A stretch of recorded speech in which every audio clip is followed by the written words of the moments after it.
हम आपको मिलवाने जा रहे हैं पूर्व कस्टम अधिकारी और समाज सेविका निगत खान जी से। मैम, आज आपका बहुत बहुत स्वागत है हमारे कार्यक्रम में।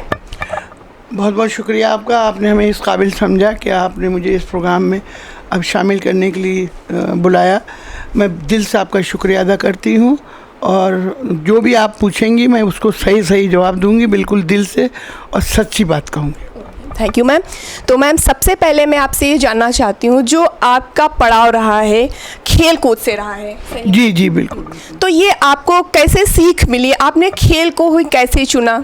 देखिए, जिस ज़माने में हम लोग खेलते थे उस ज़माने में हमारे यहाँ गाड़ी में, कार में भी पर्दा बनता था और हमारी अम्मी जो हैं वो कभी बाहर निकलती थी तो घर गली में है तो इक्का आता था, उसमें पर्दा बनता था, उसके बाद जाते थे।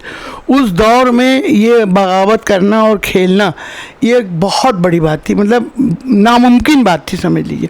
उसके बाद हमारे बड़े वाले भाई और उससे बड़े वाले भाई जो पुलिस में, वो लोग खेलते थे तो हम उनसे रिक्वेस्ट करते थे, भैया हमें भी आप ले चलिए।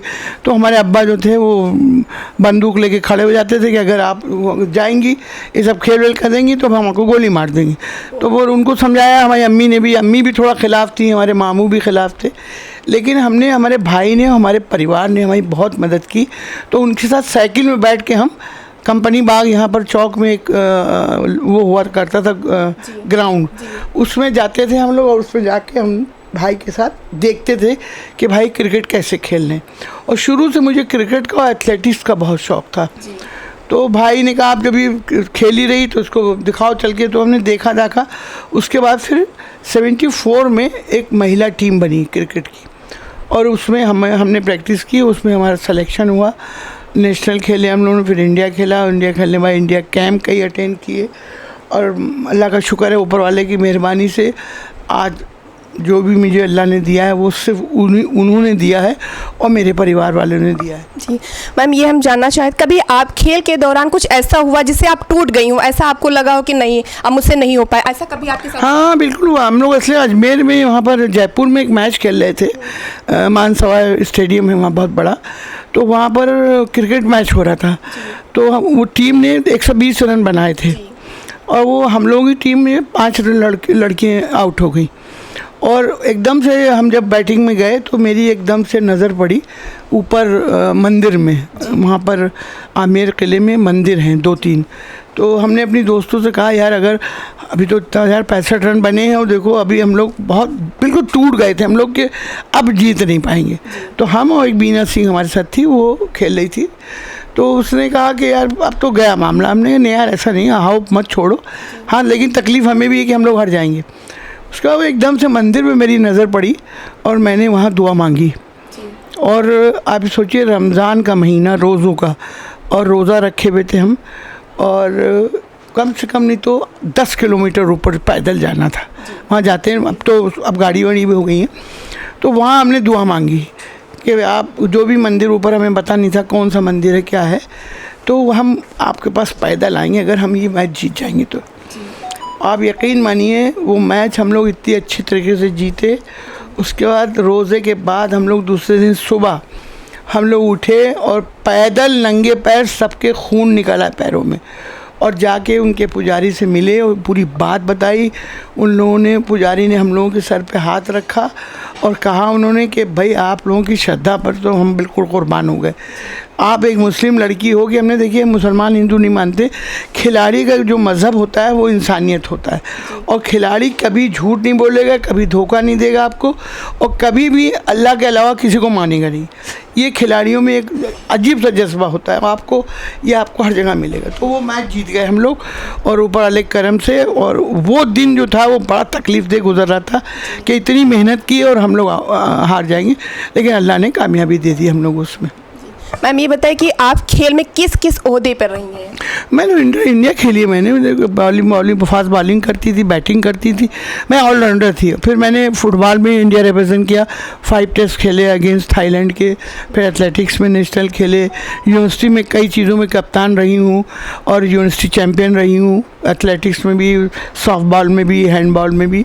तो ये सब चीज़ें मैंने उस ज़माने में देखिए, होता क्या था कि लड़कियां होती नहीं थी, और लड़कियां जो क्रिकेट खेलनी उन्हीं को फुटबॉल में बुला लिया जाता था, उन्हीं को हैंडबॉल में भी बुला लिया जाता था। तो मेन चीज़ ये थी कि सब मिला जुला के काफ़ी हाई लेवल तक हमने खेला ऊपर वाले करम से, और आज जो मुकाम है, जिस काबिल आपने बनाया, हमको आज बुलाया, तो इसीलिए बुलाया कि हम किसी काबिल हैं।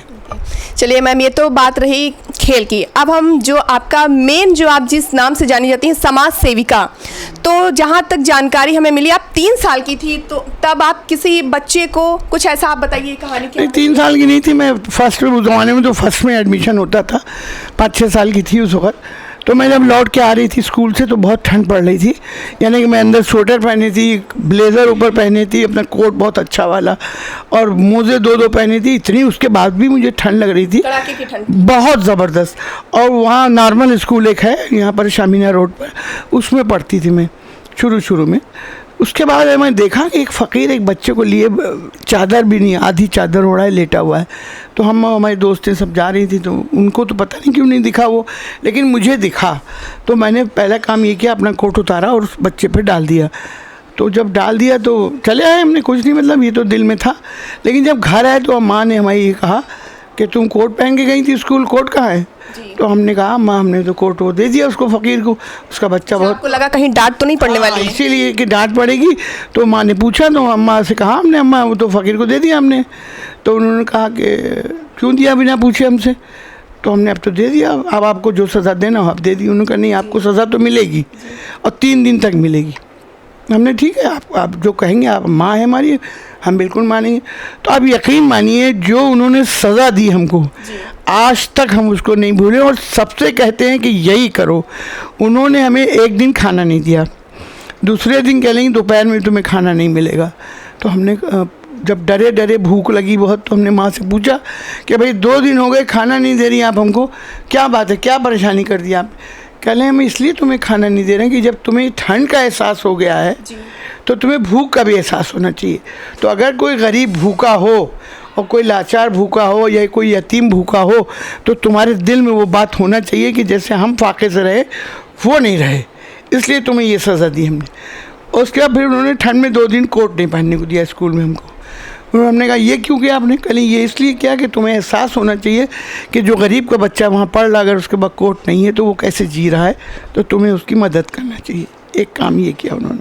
तीसरा काम उन्होंने ये किया, हमको बोली कि देखो, अगर ज़िंदगी में कुछ बनना है तुम्हें, और अगर तुम चाहती हो कि हम कुछ दुनिया में नाम पैदा करें इज़्ज़त से, तो तुम सबकी मदद करो बेलौस, किसी लालच से नहीं, किसी बेईमानी से नहीं, किसी चीज़ से नहीं।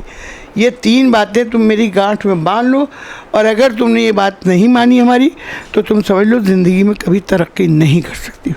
जब तक तुम इंसानों की मदद नहीं करोगी, इंसानियत की मदद देखोगी, इंसानियत को देख के उनकी मदद करोगी, ना कोई मज़हब, ना कोई जात, ना कुछ नहीं। क्योंकि तुम खिलाड़ी हो, खिलाड़ी की कोई जात नहीं होती, सिर्फ इंसानियत मज़हब हो, खेल उसका मज़हब होता है। और खेल एक ऐसी चीज़ है जिसमें आप पर्सनालिटी डेवलप होती है, आपके ताल्लुकात अच्छे बनते हैं, आप अच्छा बात करेंगे, अच्छा बिहेवियर रखेंगे, अच्छी तरह से बैठेंगे उठेंगे, ये सब चीज़ें आपको कोई चीज़ नहीं देती है। तो दुनिया में अगर कोई चीज़ सच्ची है तो अखबार का वो पन्ना सच्चा है जिसमें स्पोर्ट्स की बातें बारे में बताए नहीं। अगर हमने 10 रन बनाए हैं तो 10 ही लिखना पड़ेगा, उसको 12 नहीं लिख सकता वो। तो बाकी पन्नों तो हमें नहीं मालूम, झूठ बोलते हैं सच बोलते हैं, बट ये पन्ना जो है, ये पन्ना हमेशा सच्चा रहेगा ज़िंदगी भर। तो इसलिए मैं तुमसे ये बात कह रही हूँ, ये तीनों चीज़ें गांठ बांध लो तुम अपने में। नहीं मज़हब, कोई जात नहीं, कोई धर्म नहीं, सिर्फ इंसानियत की मदद करना, बस इंसानियत की मदद करना। इसके अलावा आपको कोई काम नहीं करना है ज़िंदगी में। और वही वजह है आज अपनी माँ के मारे, अपने परिवार के मारे हम जो इस मुकाम पे पहुँचे हैं, तो सिर्फ उन्हीं लोगों के मारे। जी।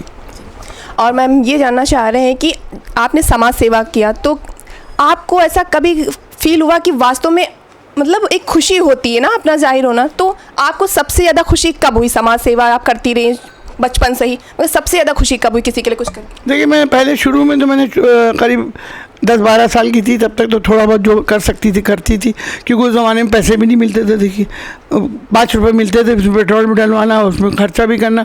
उन 5 रुपये में भी हम कुछ कोशिश करते थे कि अपने जो गरीब हैं हमारे स्कूल में उनकी मदद कर दें। हमको स्कॉलरशिप भी मिलती थी स्पोर्ट्स में, तो हम वो स्कॉलरशिप नहीं लेते थे। हम प्रिंसिपल से कहते थे कि आप ये स्कॉलरशिप हमें मत दीजिए, हम रिसीव करे ले रहे हैं, लेकिन आप उन बच्चों को दे दिए जो बच्चे अच्छे स्कूल में ड्रेस नहीं पहन पाते हैं, जो बच्चे अपनी फ़ीस नहीं दे पाते हैं, जो पेट भर खाना नहीं खा पाते ये। लेकिन शर्त ये रही कि मेरा नाम कहीं नहीं आना चाहिए किसी भी कीमत पे। तो वो प्रिंसिपल थी हमारी साना चटर्जी, उनको हम 2 जगह से हमको स्कॉलरशिप मिलती थी। एक मिलिट्री से, क्योंकि एनसीसी में J1 J2 हमने किया है, तो एज ए कैप्टन हमें अवार्ड भी मिला है, आयरन लेडी का भी अवार्ड मिला है हमको। तो उसमें साना चटर्जी बेचारी अब इंतकाल हो गया उनका, लेकिन वो कहती थी कि भाई हमने आज तक ऐसा दुनिया में कोई बच्ची नहीं देखी इस उम्र में जो दूसरों के लिए काम करना चाहती। वो सब मेरी माँ की दुआएं थी उसमें। तो मैं आपसे मैम ये जानना चाह रहे हैं साथ में कि कुछ लोग कहते हैं हमारे पास पैसे नहीं, तो मैं कैसे, मतलब वो करना चाहते हैं फिर भी सोचते हैं हमारे पास पैसा नहीं, हम समाज सेवा कैसे करें, तो उनके लिए आप क्या मैसेज? नहीं, हम तो चंदा ले लेते थे कई लोगों से। जैसे कुछ अपने दोस्त करीब बहुत जो थे, जो अमीर भी थे गरीब भी थे, वो लोग पैसे दे देते थे। हम घरों घरों में जाके खाना दे आते थे चुप्पे से, किसी का कपड़ा बदला दिया, किसी का कुछ कर दिया, तो ये सब चीज़ें करते। फिर उसके बाद हम जैसे जैसे हम बड़े हुए, इंडिया खेला, इंडिया के बाद कैंप अटेंड किए इंडियन, फिर इंडिया थाईलैंड से अगेंस्ट खेला। फिर हम लोगों ने एक टीम बनाई, टीम लखनऊ, आपने नाम सुना होगा। और मेरी एक संस्था है एहसास फंड ट्रस्ट, उसमें अभी आपको अखबारों में भी पढ़ा होगा, आपने यूट्यूब पे भी देखा होगा कि केरल में भी बाढ़ आई थी। अभी हम लोगों ने 1 करोड़ का सामान इकट्ठा करके पूरा लेके गए हम लोग खुद केरल, और वहाँ जाके पानी में घुस के सबको बांटा घरों में। चीफ मिनिस्टर ने बुलाया, उसने हमें ऑनर किया हमारी टीम को, और उन्होंने ये भी कहा, हम लोगों ने कहा कि जो लोगों के घर ख़राब हो गए हैं, बर्बाद हो गए हैं, तो हमें आप ज़मीन दीजिए, तो हम यहाँ पर उनके लिए एक कमरे का मकान देंगे। चीफ मिनिस्टर ने हमको ज़मीन भी देने का कह दिया, और लेटर अभी 3-4 दिन पहले आ भी गया है, उन्होंने ज़मीन दे दी। अब हम लोग जाके वहाँ पर उनके लिए मकान बनाएंगे, गरीबों के लिए उनको देंगे। अभी एक वहाँ पर किडनी बच्चे की फेल हो गई थी, तो हमारी टीम ने 4 लाख रुपया उनको भेजा। हमारी टीम सब इकट्ठा कर लेती है, तो टीम ने पूरा वहाँ भेजा। फिर हम बनारस गए बाढ़ में देने के लिए, उसके हम पटना गए बाढ़ में देने के, फिर हमने लखनऊ में बांटा, खुद गए MDM सब साथ में हमारे बनारस के थे, और हम अपने साथ गए और ख़ुद बांटा हमने। हमारी भतीजी भी दोनों गई, उन्होंने भी बांटा, सानिया ने भी, उन लोगों ने भी बांटा सबको। हम लोग कपड़े बांटे। अभी लॉकडाउन में अभी हमारी टीम पूरा, आप सोच लीजिए, पूरे लॉकडाउन में हम लोगों ने कच्चा राशन और सबको 500 रुपये, कच्चा राशन 500 रुपये। और ये बात कहना नहीं चाहिए कि कोई ख़िलाफ़ है, मज़हब के ख़िलाफ़ है हर मज़हब में कि जो दान दीजिए दूसरे हाथ को नहीं मालूम उन्हें, लेकिन हमें थोड़ा सा इसलिए कहना पड़ रहा है यहाँ पर मैडम कि अगर हम ये नहीं बताएंगे तो लोगों में जागरूकता नहीं आएगी। कुरान ये कहता है, गीता ये कहती है, हर मज़हब ये कहता है कि आप किसी को दान दीजिए तो उसको शर्मिंदा मत करिए आप, कि भाई आपने उसको मदद की तो वो तकलीफ़ में आ जाएगा, तो वो तकलीफ़ नहीं देना उसको। तो मेन चीज़ ये है, हम लोगों ने फिर लॉकडाउन में पूरा कच्चा राशन, उसके अभी तक आज टुडे हम लोग जितने भी हॉस्पिटल लखनऊ में हैं, हम लोग रोज़ शाम को खाना बना के, एक हमारे कुदरतुल्लाह हैं जो इंसाफ उनका हम ही लोगों के साथ थे पहले, अभी हम लोग भी उसी में हैं, तो वो ब्लड डोनेट करते हैं। हम लोग बड़े अच्छे कैंप लगाते, और वो हम लोग सब मिल के रोज़ अस्पतालों के सामने एक पैकेट खाने का, आज शाम को कोइन मेरी में देना है, आज टुडे में, तो वो हम लोग अभी भी कर रहे हैं। और अभी जो आया प्रॉब्लम, अभी लॉकडाउन की ठंड पड़ी जो अभी, तो इसमें हम लोगों ने कंबल दिए बच्चियों को, ये कुकराल नाले पर हम लोगों ने पूरा कैंप लगा के खाना दिया, कपड़े दिए, और पुराने कपड़े नहीं दिए, सब नए सिलवा के।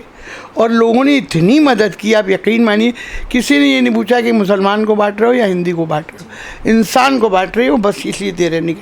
और जिससे भी हमने कहा, कोई हिंदू हो या मुसलमान हो, चाहे कोई किसी जात का भी हो, उसने ये नहीं कहा कि हम नहीं देंगे आपको। और इतना ज़्यादा सब इकट्ठा कपड़े, हमने कहा देखिए पुराने कपड़े नहीं देंगे, नए कपड़े दीजिए, नए चप्पलें दीजिए। तो इस तरह हम लोगों ने स्कूलों में बांटा, झोकर झुप्पी में गए वहाँ बांटा।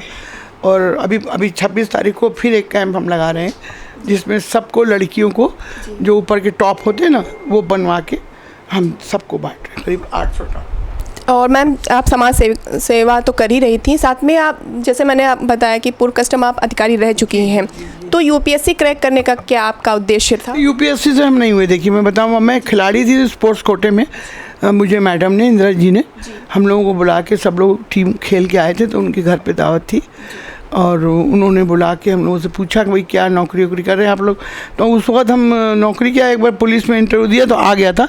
इंटरव्यू आ गया था मतलब अपॉइंटमेंट लेटर भी आ गया था। तो 3 महीने हमने वहाँ ज्वाइन किया था। उसके बाद में पुलिस समझ में नहीं आई कि वहाँ थोड़ा सा अजीब लैंग्वेज थी वो उनके अपने प्रॉब्लम्स हैं, लेकिन हम उसमें एडजस्ट नहीं कर पाए। कभी आपने तस्करों को दबोचा? अरे बहुत हो जा रहे हैं, ऐसे से गोली चली, बंदूक चले, तस्करों को कैसा वहाँ पे कैसे आपने संभाला? हायरिंग देखिए, हम कभी डरे नहीं किसी से, सिर्फ अगर डरे किसी से सिर्फ अल्लाह से, और किसी से नहीं डरे। ऊपर वाले का खौफ हमारे दिल में बिल्कुल छपा हुआ है और हम किसी से, या डाकू हमारे सामने आ जाए, चाहे स्मगलर आ जाए, चाहे कोई भी आ जाए, हम उस डरते उड़ते नहीं। हम लोगों ने बड़े बड़े करोड़ों रुपए के केसेस किया, अफीम, चरस, सोना, चांदी, इलेक्ट्रॉनिक सामान, गाड़ियाँ इम्पोर्टेड, पता नहीं क्या क्या किया, वो बड़ा रिस्क लेगा। और सबसे बड़ी बात मैं एक बताऊं आपको, लोग शिकायत करते हैं कि ऑफिस में लोग परेशान करते हैं लड़कियों को। मैंने तो नहीं देखा कभी मेरे ऑफिस में, मुझे ये लगा नहीं, 33 साल नौकरी की मैंने, कि ये नहीं लगा कि मैं नौकरी कर रही हूँ। मुझे ये लगा कि मैं अपने परिवार में हूँ, परिवार वाले मेरा ख्याल रख रहे हैं। लोग वहाँ मेरे लिए खाना लेके आते थे, मैं यहाँ से बिरयानी बना के लेके जाती थी, चाहे वो हमारे कमिश्नर हो, चाहे हमारे कोई भी हो। हर एक ने ऐसा ग्रो किया हमको, जैसे एक बच्चे को बुला बड़ा करते, बड़ा ऐसे करके। कभी ये महसूस ही नहीं हुआ हमको कि हम नौकरी कर रहे हैं। अगर कोई गलती हो जाके बता देते थे, क्योंकि स्पोर्ट्समैन है, झूठ बोल नहीं सकते कि सर ये काम, ये गलती हो गई, हम तो ये ठीक से लिख नहीं पाए। बैठो बेटा, हम तुम्हें बताते कैसे लिखना है। वो नहीं बताते तो किसी को इंस्ट्रक्शन दे देते थे कि भाई देखो निगत को ये बताओ कैसे करना है इसको। तो यकीन मानिए, मुझे तो ताज्जुब होता है जो औरतें कहती हैं कि परेशान की जाती हैं, उनको सेक्सुअल हैरेसमेंट किया जाता है। ये सब कुछ नहीं है ऐसा। देखिए ये आप पे डिपेंड करता है, और ऊपर वाले करम से कोई हम लंगड़े लूले या काणे भी नहीं है कि वो थोड़ा खूबसूरत तो है ही नहीं, खूबसूरत है लेकिन खूबसूरत तो है ही। लेकिन हमें तो कभी किसी ने बदतमीज़ी नहीं की आज तक ऑफिस में। आप ये सोचिए, हम टूर पे जब जाते थे हम लोग पकड़ने मुजरिमों को, तो हमारे लिए रूम अलग रहता था, वो तो रहता ही था। चाहे हमारे कमिश्नर हो, चाहे हमारे एडिशनल हो, चाहे हमारे असिस्टेंट कमिश्नर हो, वो पूछते थे रात में आके हमसे कि निगत बेटा कोई तकलीफ़ तो नहीं तुम्हें यहाँ पर, बताओ तुम हमको। हमने नहीं सर, बहुत आपकी मेहरबानी, आपकी मोहब्बत है। तो इतना ज़्यादा अफेक्शन किसी डिपार्टमेंट में हमने नहीं देखा, ये आप समझ लीजिए। इतना प्यार, इतनी मोहब्बत, हर आदमी, सिपाही से लेके कंटीजेंट से लेके, अगर एक बार हमने आवाज़ दे दी, अरे भाई यहाँ आओ तुम, सब दौड़ के आते थे, क्योंकि हम भी उसी तरह ख्याल रखते थे उनका, उनकी ज़रूरतों का, उनकी परेशानियों का। उनके सुख दुख में कोई बीमार पड़े तो पीजीआई दिखाने जा रहे हैं, कोई बीमार पड़े तो मेडिकल कॉलेज लेके जा रहे हैं। और ज़्यादातर गरीब लोग, छोटे तबके के लोगों, भाई बड़े लोग तो अपने आप कर लेते हैं, वो गरीब कहाँ से करेगा। तो सिपाही हुए, कंटीजेंट हुए, फराज हुए, जो भी वो मदद मांगते थे हम दिल खोल के करते थे। और वही वजह है कि डर की इज़्ज़त नहीं मिली जाती, इज़्ज़त कमाई जाती है, तो वो कमाई हमने। क्या मैम, जहाँ तक मुझे जानकारी मिले आपके घर में मंदिर भी है और मस्जिद भी है? बिल्कुल बिल्कुल, मंदिर भी है, मस्जिद भी। क्योंकि देखिए हम लोग मज़हब नहीं मानते हैं ना, तो हम अगर नमाज़ पढ़ लें, हम देखिए बहन हमारी नमाज़ पढ़ने जा रही, नमाज़ पढ़ लें, तो हमारी वही श्रद्धा मंदिर के लिए भी, वही श्रद्धा गिरजा के लिए भी, वही श्रद्धा गुरुद्वारे के लिए भी। तो मैम आपके धर्म में किसी ने बोला नहीं कि? सब ऐसे ही है, पूरा कुनबा ही ऐसा ही है, कोई भी मज़हब को नहीं मानता, सिर्फ इंसानियत को मानते हैं। पूजा और मस्जिद, ये मंदिर जो रखे हैं हमारे घर में, जो बुज़ुर्गों की फ़ोटो है, ये है वो, तो वो इसलिए रखे गए कि हम कभी दिल में आए तो हम उनके आगे जाके प्रणाम कर लें, उनसे नमस्ते कर लें, उनकी पूजा कर लें। तो मंदिर में आप पूजा वगैरह करते हैं? अरे हमारे तो, आप अगर फ़र्ज़ करिए हिंदू हैं तो आप उन मंदिरों में नहीं हो जितने में हम गए हैं, आप सोचिए। और मैं जब कानपुर में पोस्टेड थी जेके मंदिर में, मैं ओम जय जगदीश हरे की आरती मैं खुद शुरू करती थी, तब मंदिर में पूजा होती थी। और बताइए, जेके मंदिर में, हाँ, तो वो करती थी। अभी देखिए ऐसा है ना कि आपके दिल में सब यहाँ पर है, इंसानियत यहाँ है, मोहब्बत यहाँ है, मंदिर यहाँ है, मस्जिद यहाँ है, गुरुद्वारा यहाँ है, क्रिश्चियन का चर्च यहाँ है। आप बाहर निकालने की कोशिश करिए, उसको पढ़िए। अगर आप उसको इधर ध्यान नहीं देंगे, दिमाग पे देंगे तो आपको भटकाएगा, अरे भैया ये कर लो, अरे भैया वो कर लो। लेकिन जो दिल की मानता है वो सच्चा होता है, सबसे बड़ी बात। उसी लिए देखिए अभी मंदिर का मामला आया, आपको पता ही होगा। हमारे यहाँ मुरलीधर आहूजा जी हैं जो रॉयल कैफ़े के मालिक हैं, मेरे दोस्त हैं बहुत अच्छे। और ये समझ लीजिए हमने उनसे कहा कि भाई देखिए मंदिर बन रहा है, तो हाँ राम मंदिर बन रहा है, तो हम लोगों को कुछ करना चाहिए। तो उन्होंने कहा ऐसा करिए, हिंदू मुस्लिम एकता एक रखिए मीटिंग, उस मीटिंग में हम लोग जो है उसको पैसा इकट्ठा करें और कौशल जी को दें। तो हम लोगों ने वहाँ पर करीब काफ़ी पैसा मुरलीधर ने दिया, करीब 7.5-8 लाख रुपए इकट्ठा हुआ वहाँ पर, जिसमें 50% वहाँ पर मुस्लिम थे उस मीटिंग में। और मीटिंग में उन लोगों ने रसीदें भी दी हम लोगों कुछ लोगों को, हालांकि हम रसीद नहीं मांग रहे थे उनसे। उन्होंने कहा नहीं आप लीजिए, आप ज़रूर लीजिए, ताकि हमें आप। फिर उन्होंने मैसेज भी दिया हमको थैंक यू का, कि आपने इतना पैसा हमको दिया, इसके लिए मैं बहुत बहुत आपका शुक्रिया अदा करता हूँ। तो ये देखिए मंदिर। फिर हमने वहाँ पे एक बात और भी रखी कि देखिए जिस तरह आप मंदिर का ले रहे हैं मंदिर बनाने के लिए, इसी तरह मस्जिद का भी लिए, ताकि आपका एक मैसेज ये जाए कि आप किसी मज़हब को प्रमोट नहीं कर रहे, आप इंसानियत को प्रमोट कर रहे हैं। तो मस्जिद के लिए भी चंदा भी इकट्ठा करिए इसी तरह। जब मस्जिद बने तो आप भी खड़े होइए साथ में हमारे, तो ये बहुत ज़रूरी। तो इसलिए मैं कहती हूँ कि आप ना हिंदू बनेगा ना मुसलमान बनेगा, इंसान की औलाद है, इंसान बनेगा। इंसान बन जाइए, अपने आप अच्छाइयाँ आपके पास आ जाएंगी, अपने आप खुश हो जाएंगी। Thank you very much, thank you.